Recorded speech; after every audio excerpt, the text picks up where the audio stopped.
Spolužáci. Už je to dávno, co jsme se poprvé uviděli a poprvé zasedli do lavic v první třídě. Někteří si to jistě nepamatují, ale pevně věřím, že bychom si všichni při pohledu na fotku vzpomněli, jak jsme se poprvé poznali. Někteří možná uroníme slzu. Ano, byli jsme tak krásní. Chci tím říci, že už nejsme tím malí capartíci, ať už vzrůstem nebo vědomostmi. Už se známe docela dlouho, abychom si mohli vzájemně důvěřovat a podat si navzájem pomocnou ruku. Prožili jsme spolu spoustu výjimečných chvil a zážitků na školních výletech, ať už trapných nebo vtipných, ale vždy jsme si to užili.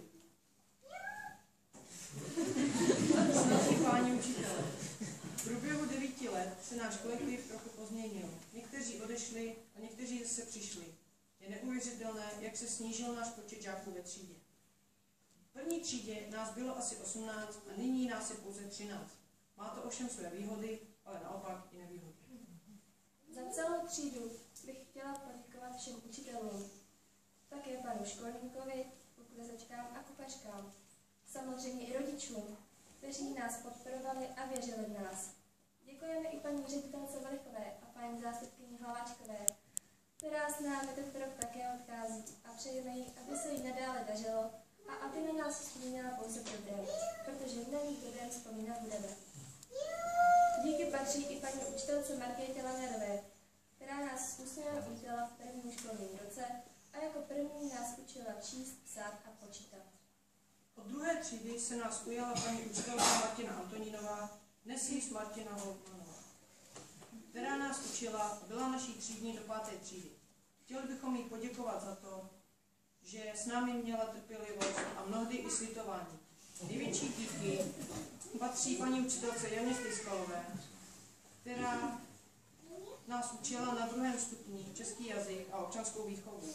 Nejvíce si s námi vytrpěla v 6. třídě, ve které mezi námi, spolužáky, byly dlouhodobé spory a i přesto to nikdy nevzdala. Měla nás ráda jako vlastní děti a jednala s námi na rovinu. Mnohdy se za nás přimlouvala.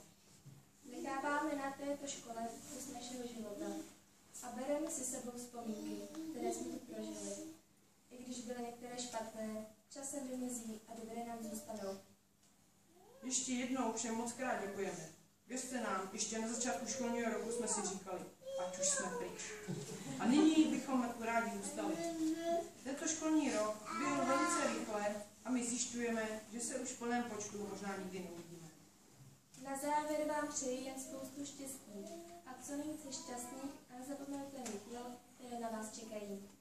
Nechci, aby toto s Bohem, které mám vyslovit, bylo poslední, proto neříkám s Bohem, nýbrž